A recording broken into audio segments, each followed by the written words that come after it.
Good morning, everybody. We are live. Say hello, Vinny. Hello. Well, I'm not going to do that. Hi, guys. How's everyone You're doing? not going to do the Gracie Allen bit? Come on. No, I'm not going. I'm not going. Hey, hello, Vinny. Come on. And I just made a Gracie Allen reference just in case anybody wasn't aware how old I am. Yeah, we're the only two that even got the I reference. So he's know. barely old enough to get the I know. reference. I know. Anyway, good morning, everybody. We'll stop with our silliness. Oh, thanks, Chastity. So we're going to get kind of right into it. Thank you all for being here. A couple of little explanations on the technical side. Um, as we said on Thursday, Vinny and I are, I think, terrific at making vitamins, but we're not so terrific at technology, so we have to kind of skirt around some things. My camera is jumping, and I don't know why, but we're going to be postage stamps in a minute on the corner of the screen, so it won't much matter. And the only way we could get Vinny's sound on was he's actually on the phone with me, and so you're going to hear Vinny ambiently through my phone. So with that, I am going to share my screen, and then I will bring up the presentation. Oh, I always Andy, forget. while you're doing that, let me just say that, folks, I'm going to spend more time answering your questions on the side while Andy is doing the presentation. So I won't be doing a lot of speaking anyway. So there you have it. Well, there you go. And here we are. Can everybody see the PowerPoint?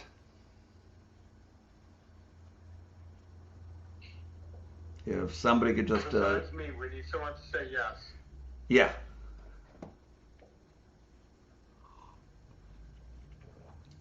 Thank you. Thank you. Thank you, Dave. Thank you, Lindsay. And then we'll get going. So, we're calling this presentation the 1-2 Immune Boosting Punch, and we will explain why that is, because vitamin C and zinc do work together synergistically.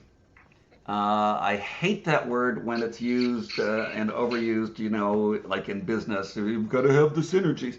But there is a real... in Hollywood a lot, Andy, back Yeah. around the 90s. Yeah, in Hollywood and also just business in general, it's like it became like a corporate speak. But there is something to the word. It is a legitimate word.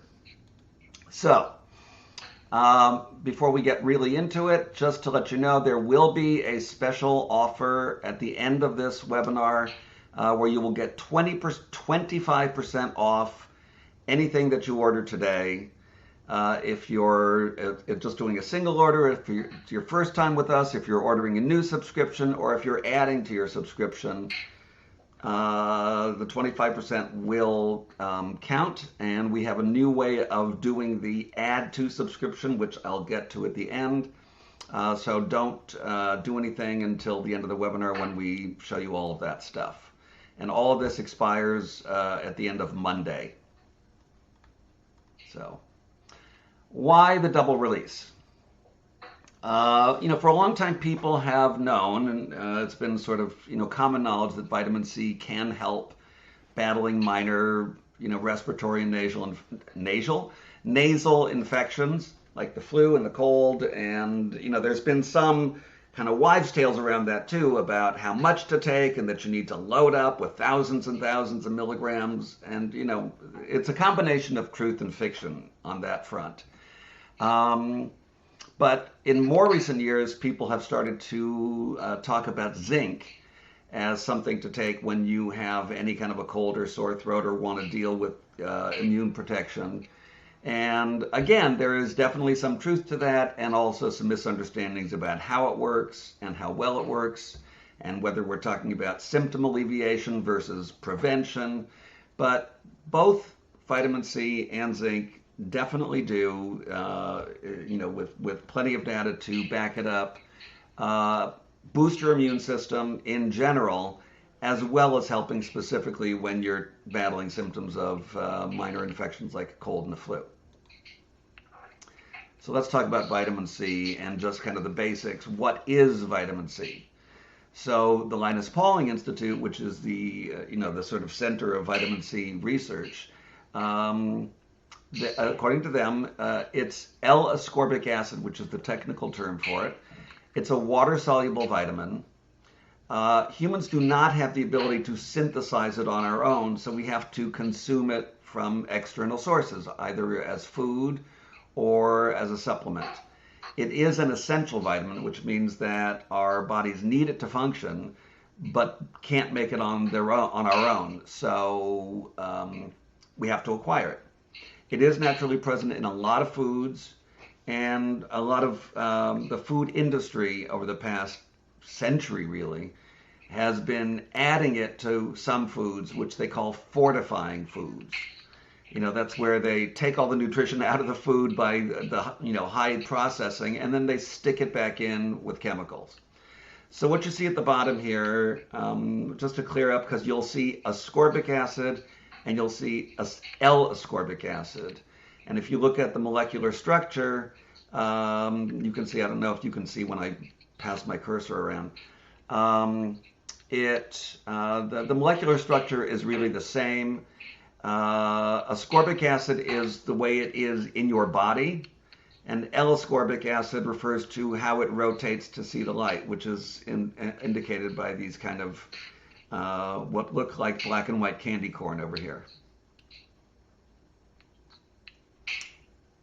So the benefits. While most people do think of vitamin C as being primarily about fighting colds and flu, it actually serves a whole lot of functions in the body. One of them is that it is required for the biosynthesis, in other words, having your body incorporate collagen, L-carnitine, and other neurotransmitters, specifically neurotransmitters. It's also involved in protein metabolism, so your body cannot metabolize protein without it.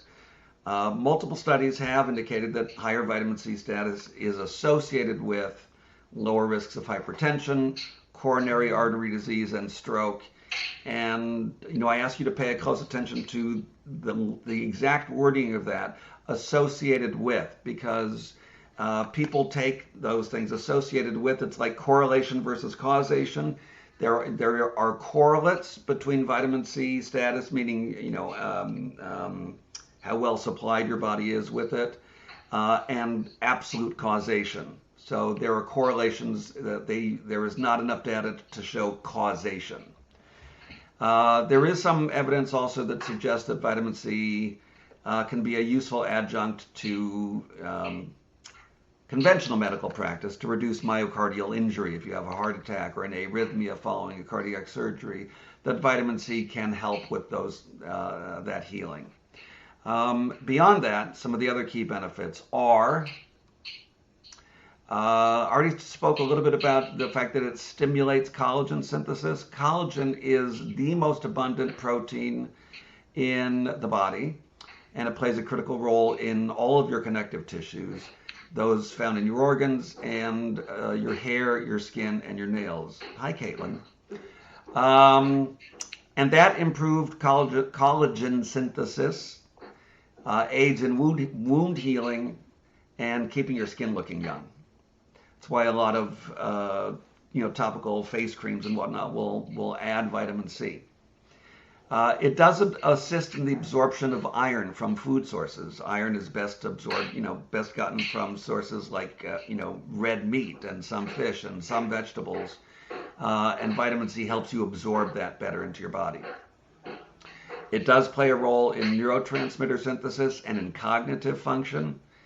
And according to the American Optometric Association, it can actually lower your risk of developing cataracts and slow the progression of age-related macular degeneration, which is the #1 cause of late in life acquired blindness. There are antioxidant properties, which means that it protects molecules in your body from things that oxidize it, from called free radicals that come in and actually damage your cells, the molecules in your proteins, in your lipids, and your nucleic acids, your DNA and RNA. And it is, again, associated with a 9% lower risk of developing type 2 diabetes. But again, most importantly, what people know is that it's vital for your immune function.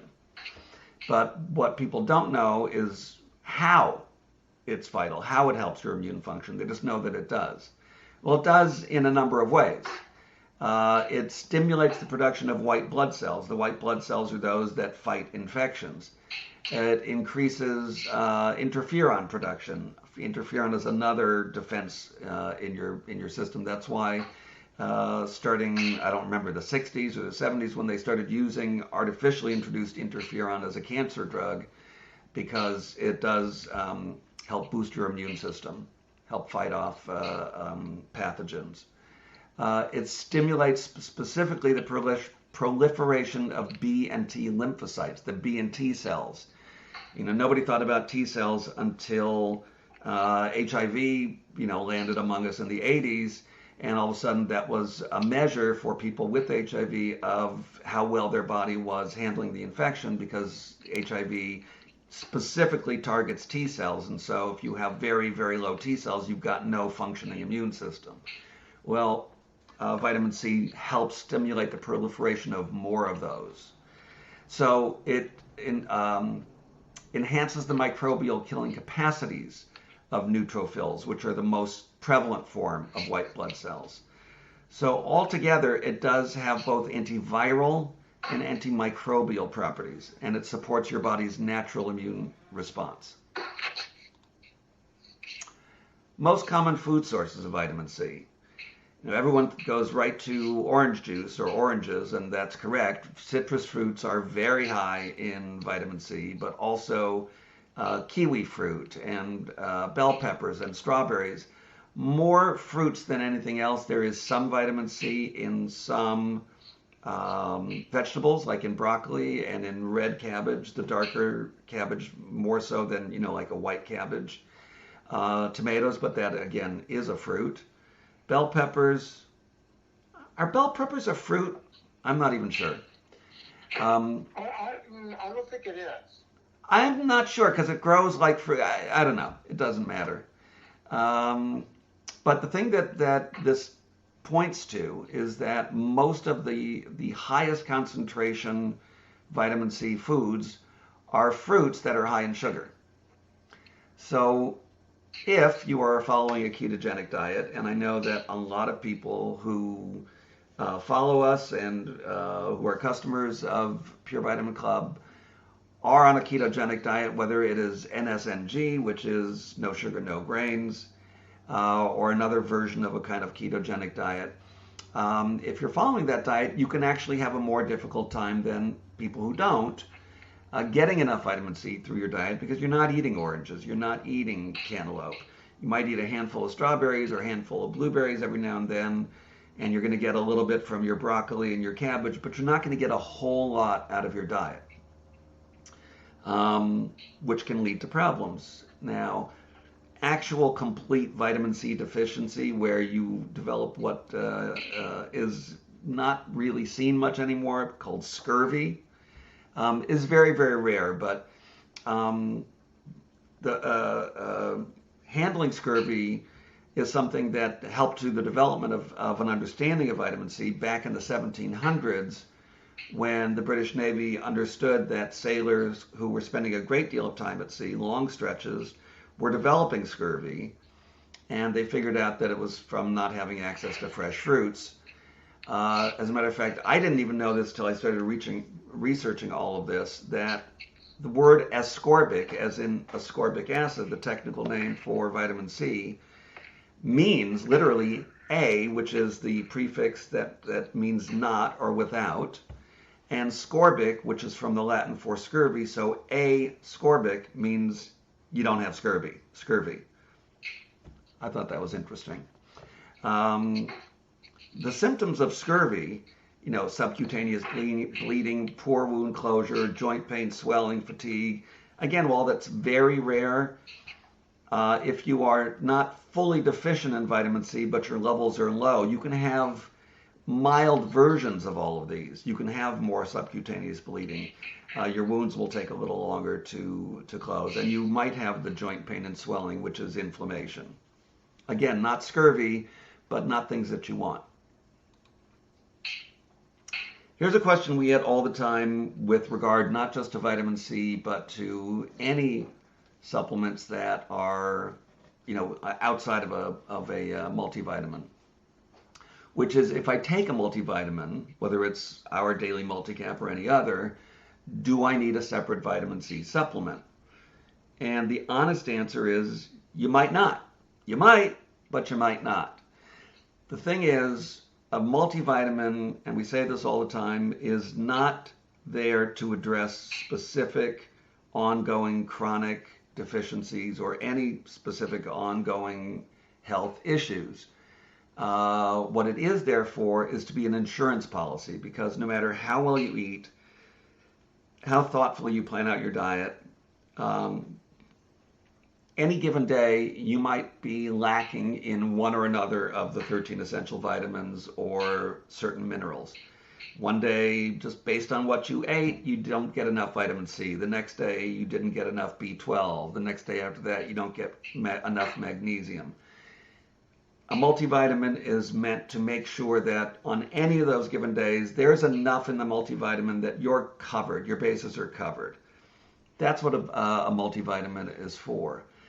Nutrient-specific formulas, a vitamin C, a vitamin B12, a vitamin D, a magnesium, something like that, is there for addressing specific needs that your body might have. Sometimes situationally and sometimes on an ongoing basis. Sometimes, for example, with magnesium, you might not find that you need it all the time, but that if you have muscle cramps on a given day, you'll know that magnesium will help you with that. Or you're having a hard time sleeping because you've got, a big deal you're working on Friday, and, you've got a lot of stress on your mind, so you're not sleeping as well. So rather than, reaching for the Xanax or the, Halcion or Ambien, something like that, you'll reach for the magnesium to help you sleep. Vitamin C, in this case, is often used situationally to aid in recovery from colds and flu, and that's totally valid.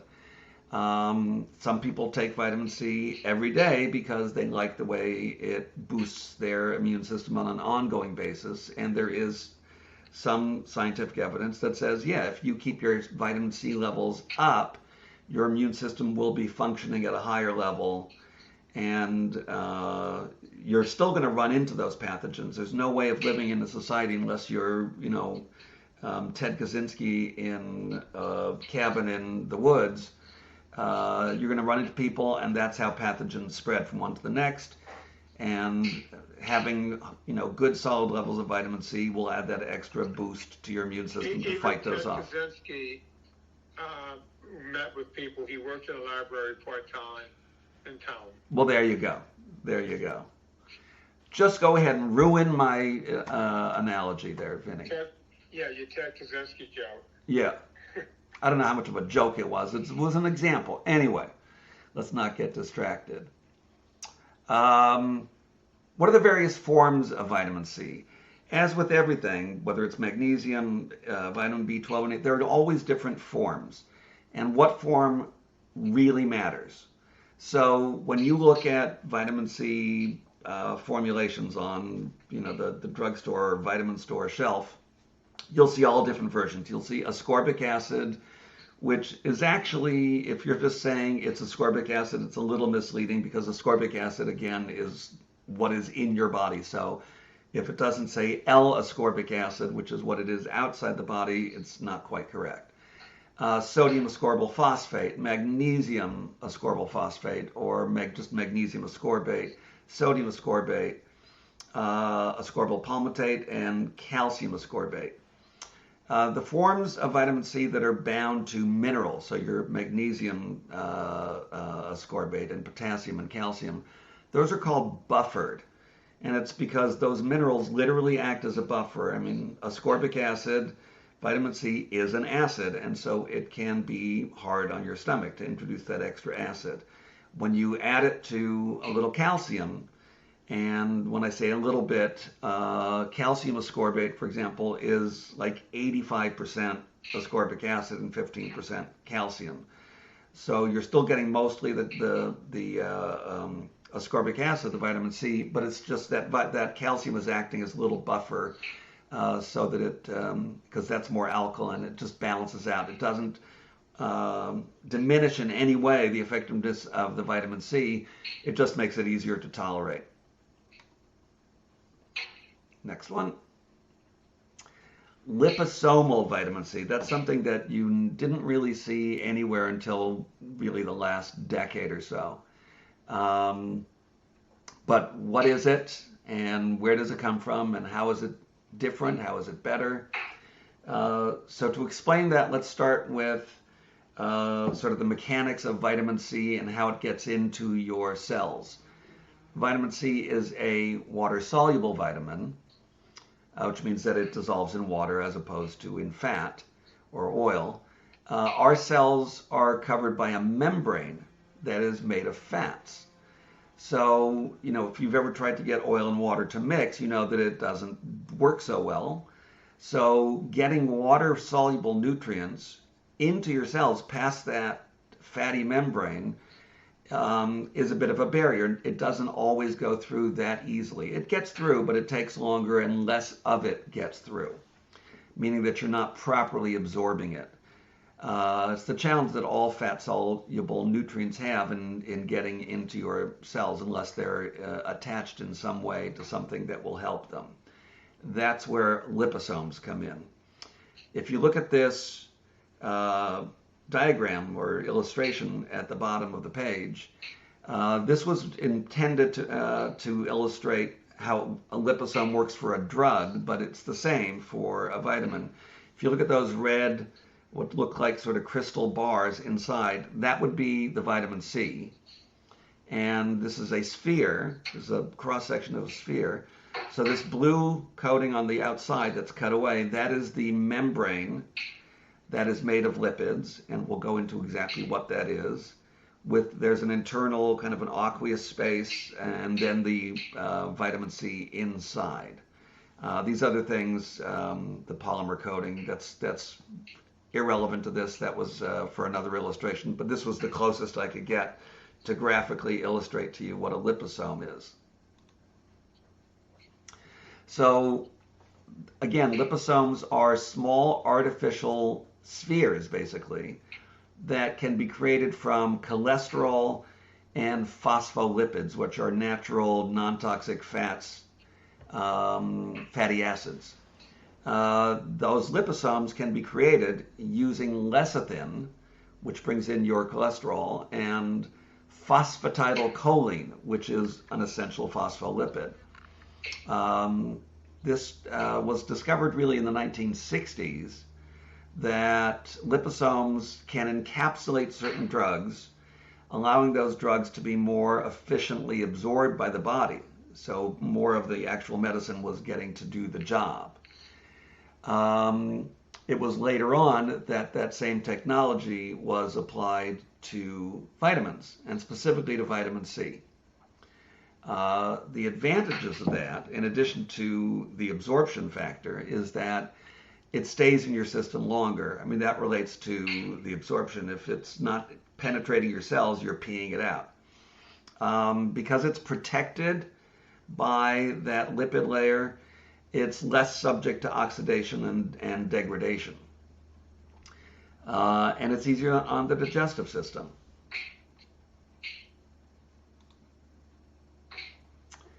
And then lastly, what is a bioflavonoid? And you'll see why that's relevant in a second, more like a minute. I know it sounds like some sort of nefarious lifelike robot. Beware the bioflavonoids. They're actually naturally occurring substances found in plants that are known to have powerful antioxidant properties. There are different classes of bioflavonoids depending on what kind of plant they're in. So citrus bioflavonoids are the ones found in citrus fruits.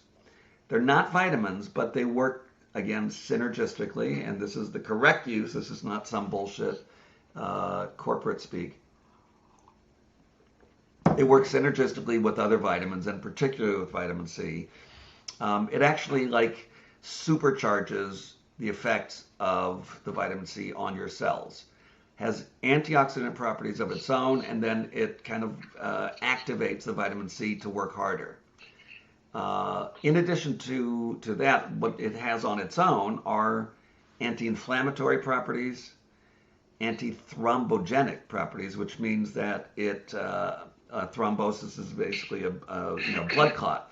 So this has anti-blood clotting properties, anti-diabetic properties, anti-cancer properties, neuroprotective properties, and it strengthens your blood vessel walls, particularly in the really fine ones, the capillaries. In the real world, you can tell how rich a food is in bioflavonoids by how dark the color is. Darker the color, the richer the color, the more bioflavonoid content. We're going to shift gears now to zinc a little bit, and then we'll come back and talk about the two together. Zinc is an essential mineral. It's naturally present in some foods. It's added to others, those fortified foods like, Wonder Bread and breakfast cereals that say, fortified with 9 vitamins and blah, blah, blah. Don't eat grains, folks. I'm sorry, what? Don't eat grains. Don't eat grains is right, and particularly don't eat cereals that are, fortified, or Wonder Bread. What is it? Growing strong bodies, some kind of number of ways. Anyway, zinc is also sold as a dietary supplement, either in pill form or you'll find it in cold lozenges and combined with other things as sort of over-the-counter drugs and cold remedies. But in fact, zinc is involved in numerous aspects of cellular metabolism. It's required for the catalytic activity, meaning the burning of and use of approximately 100 enzymes that aid in digestion, nerve function, and other processes. Plays roles in protein synthesis, wound healing, DNA synthesis, cell division. That's why it's particularly important for young people, because as you're growing, there's more cell division going on. It affects your sense of taste and smell. If you are deficient in zinc, your senses of taste and smell are going to be off. It can help slow the progression of the dreaded age-related macular degeneration. And again, like vitamin C, it's known mostly for boosting your immune function.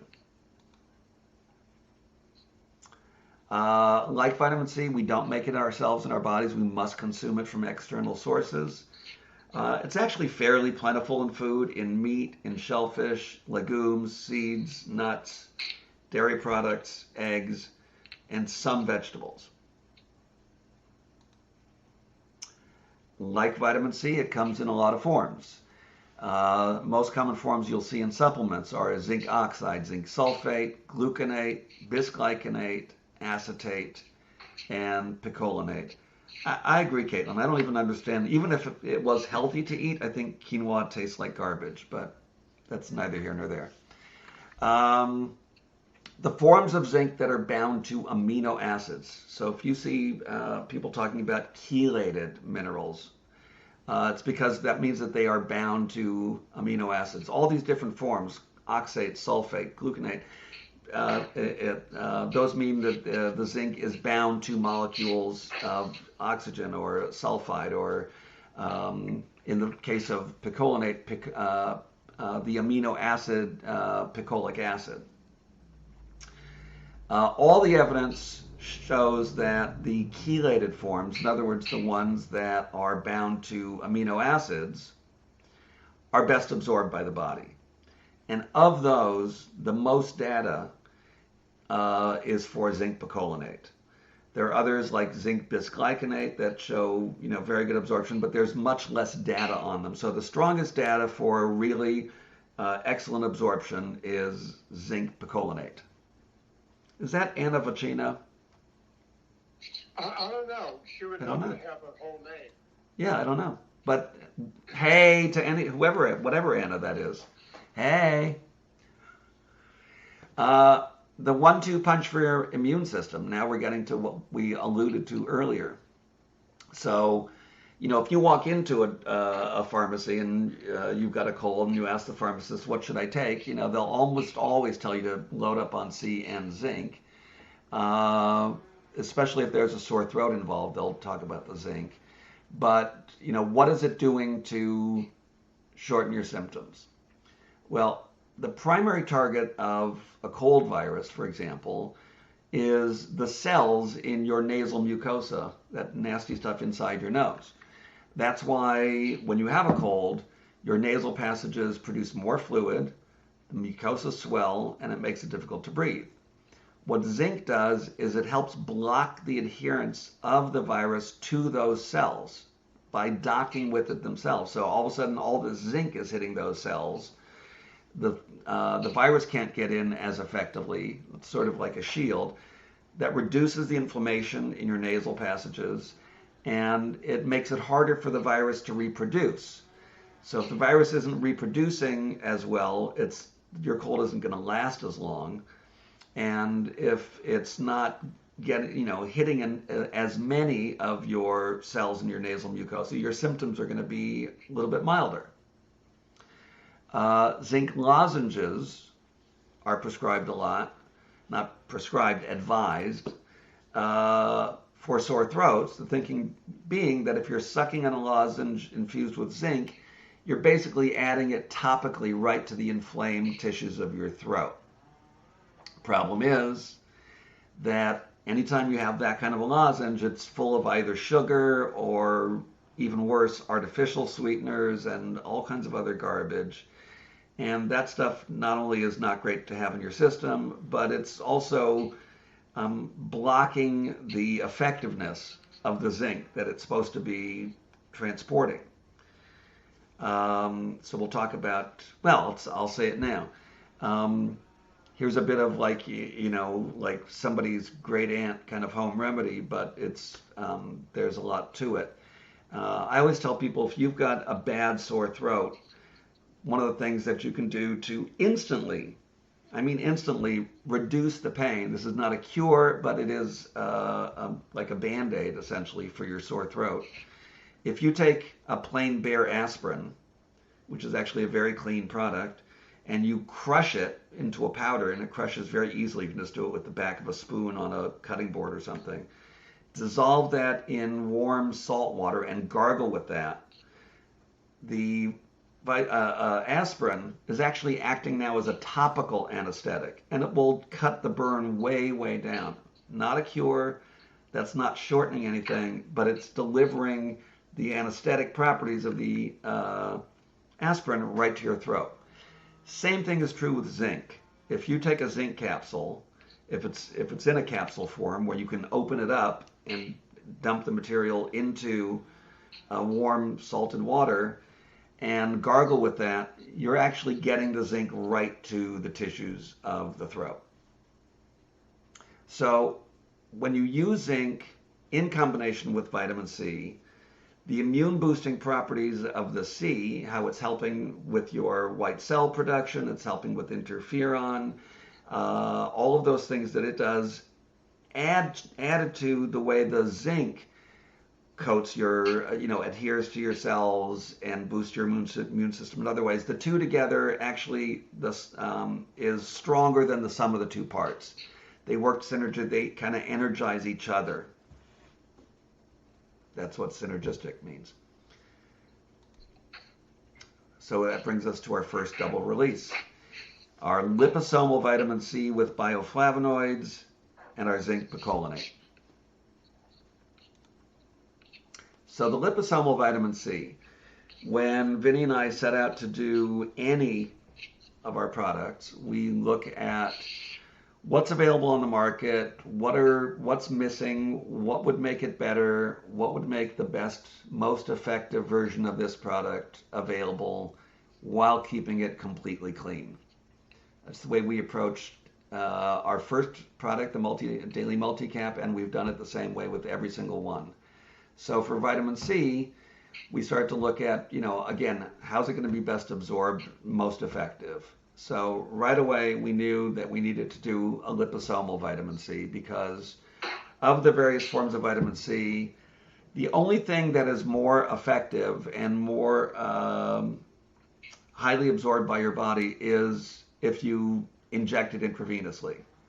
So short of putting together a pack where we send out, 90 needles for everybody and a vial as your vitamin C supplement, liposomal is the next best thing, and actually just much more convenient. Um, the studies do show that it is far more absorbable by your body than non-liposomal. So as we discussed, what makes it, how you make that is you're using the lecithin and phosphatidylcholine. Most companies that do a liposomal vitamin C use a lecithin made from soy. We don't use any soy products because soy has so many inflammatory properties that it's really not good for you to be taking in anything made of soy. So we used sunflower lecithin, which is just a much more effective and cleaner product. With the phosphatidylcholine, we've also worked with our scientists to understand that we don't need to use as much lecithin as a lot of people do in the formulation of the liposome, that it can be done with a lower ratio of lecithin to the vitamin C. Then we added the citrus bioflavonoids, which, as explained a little bit earlier, they not only increase the antioxidant power because of their own antioxidant properties, but they supercharge the vitamin C, making it more active and more effective. So here are the supplement facts as they appear on our bottle. Anybody with a complete eagle eye will see the completely embarrassing fact that we misspelled bioflavonoids on our label.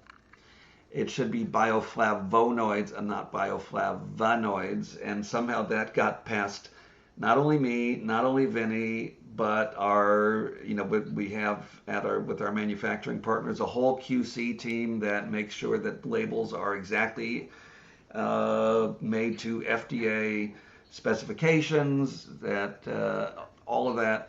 Everybody missed it. Sorry.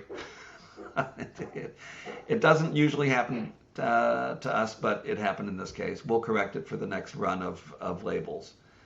It doesn't change the effectiveness of the product at all. So you'll see it's the vitamin C from calcium ascorbate, which is the way we're getting the most easily tolerated vitamin C, the sunflower lecithin, the phosphatidylcholine, and the citrus bioflavonoids. And as usual, other ingredients are the capsule itself, which is made from a vegetable-based cellulose. Nothing else in this. That's right, Dave. It will be. I somehow don't think that there's going to be a big black market for these. Let's tell Dave that was my comment too. Hang on to it. Yes. It's not going to be like a misprint of a rare coin from the San Francisco Mint from 1922 or something.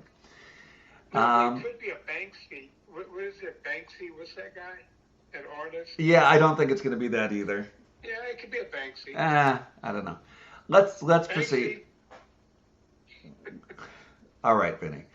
Let's proceed to the zinc picolinate. This is a completely different process, and we've never done this before because it was never the right thing to do before. But this is literally a one ingredient product because there's, you'll see some things. People want to add copper to it. People want to do all kinds of different things to it. Fact of the matter is, zinc picolinate on its own is the best, purest thing that you can do for giving yourself zinc. There's no reason to mess with it. So that's all that's in this product. You have an empty bottle. So if you look at our supplement facts label here, each capsule contains 30 milligrams of zinc as zinc picolinate. what that means is it's actually 150 milligrams of zinc picolinate, which is only 20% zinc. The rest is picoleic acid. So that's the way. Let me jump in there. People comment that, zinc will eliminate or chew up a lot of your copper. That's why some companies put copper with theirs. You would have to take a crazy amount of zinc That's correct. for that to happen. That's correct. And yes, Chastity, sunflower lecithin is different from sunflower oil. It's processed in a completely different way. The problem with seed oils, and Vinny can speak more powerfully to this than I can, is not the fact that they're coming from seeds. The seeds themselves are not the problem. It's what happens in the processing of the oil. It's a chemical process. As a matter of fact, sunflower seeds are very healthy for you. Sunflower seeds, not so much. Right. Not sunflower oil, not so much. Right. And I could do the same thing with peanuts and everything else. Yeah. So sunflower lecithin is a very clean. It's basically taking the cholesterol properties from the sunflower seed, and it is a perfectly fine product. Soy lecithin, not as much, because you're getting all of the problems inherent in soy. How do you get it? As always, all of our products are available on purevitaminclub.com, as well as on Amazon. These two will not be on Amazon for another couple of weeks because Amazon has a very labyrinthine procedure for getting product to them, for what they call FBA, fulfilled by Amazon.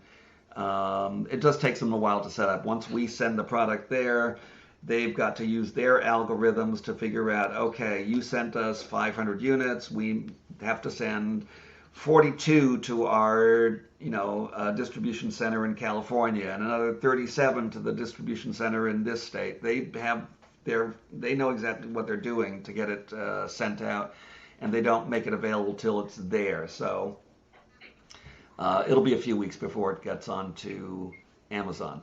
Both are available as subscription or as single purchase, non-recurring. And we've also created a new combo pack, the Immune Boosting Pack, which is these two products together at a nice discount, more than you would have just by adding the two. And if you make those one item in a larger package, then you're saving money on top of that as well. Pricing. So the Liposomal Vitamin C on the 90-day plan is $21.95. If you're doing a single purchase, it's $24.95. The zinc, did I pass right by the zinc? I did. The zinc is $18.95 for the 90-day plan and $21.95. And it is in a small bottle because they are tiny little capsules. So it's in a bottle similar to the size of our vitamin B12 bottle. And then the Immune Boosting Pack, you've got the 90-day plan at $35.95 and the single purchase at $41.95. Now, in terms of this 25% discount. Last time we did this, we had an issue where we realized that it was impossible, or not impossible, we didn't know how to set it up for people who were adding something to their ongoing subscription. Because if you go and you onto our website and you select one of these things, it'll ask you on the product page, do you want to add to an existing subscription? Which is the easiest thing to do, meaning next time you get a shipment, that will be included. We didn't know how to apply the discount to that. There's no place when you add it to a subscription for the coupon code.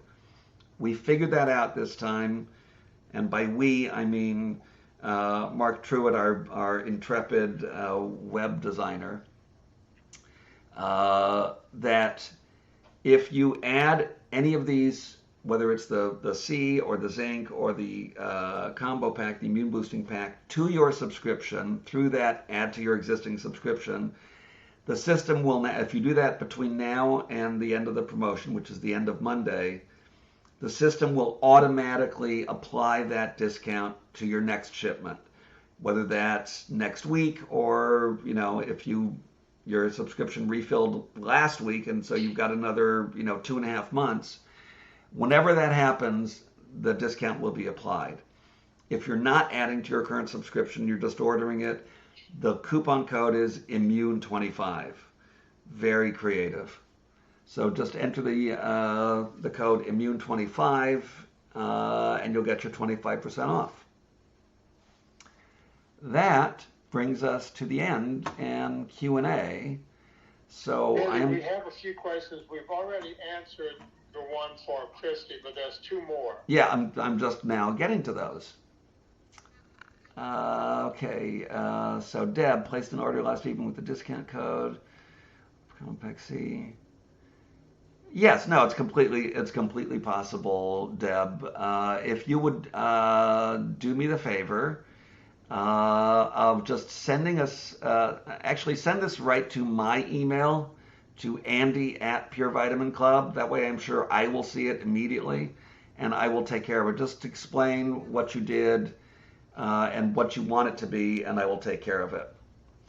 And Antonia, we have a UK division.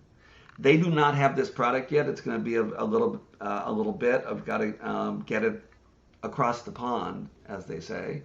But we do ship from the UK to anywhere in Europe as well. UK and anywhere in the EU. Andy, I'd like to answer Dave's question. When it comes to vitamin C, because it is an acid, some people may have trouble with it on an empty stomach, even though it is a liposomal. I can take vitamin C, no problem.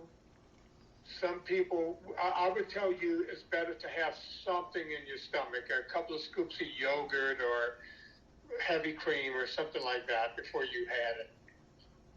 And also, Caitlin had a question about Crohn's disease and absorption. I don't know. We're not doctors. You would have to ask your doctor that. Yeah,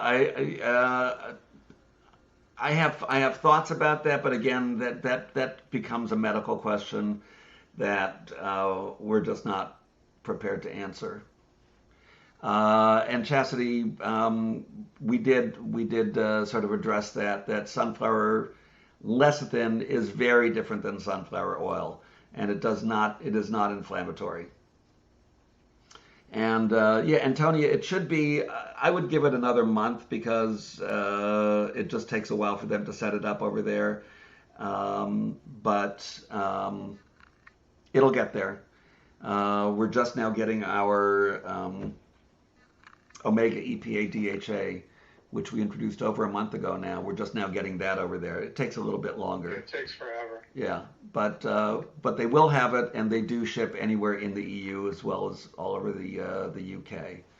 Let's see if we have any more. Yeah, we did clarify the copper thing with zinc. It is a thing, but you would have to take so much supplemental zinc. Right. That for it to burn through your copper, that it's not a thing. Some vitamin companies are putting them together to try to sell you more products, saying, hey, this is the best way to do it.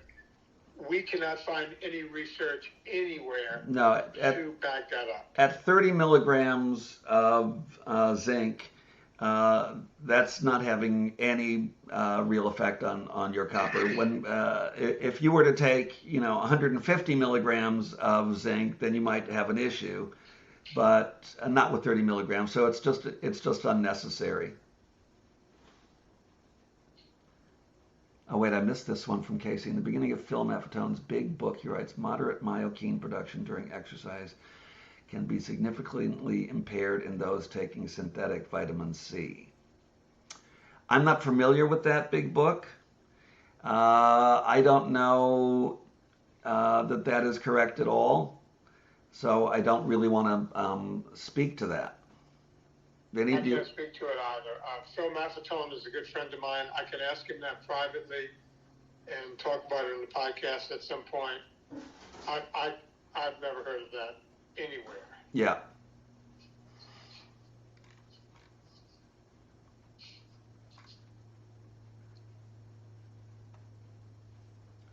See if there are any more comments that questions that I've missed.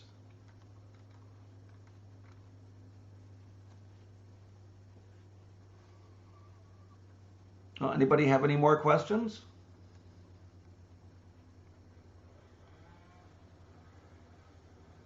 Thanks, Casey. Vinny will talk to him and we'll look into it. But yeah, again, I'm not. We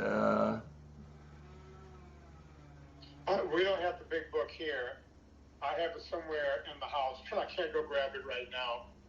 I could just call Phil directly and ask him what he was talking about, and then bring it up on the podcast.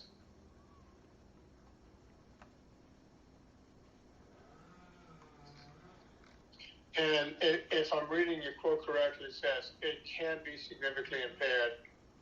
I'm not even sure what that means or where he got that from.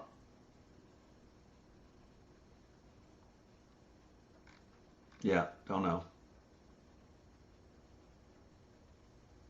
Oh, you're very welcome, Chastity. Thank you. And if nobody has any additional questions, I just want to thank you all for being here. We really love doing these, and we appreciate the support. Thank you, guys. All right. Thanks, Deb. Thanks, Dave. Bye. Bye-bye.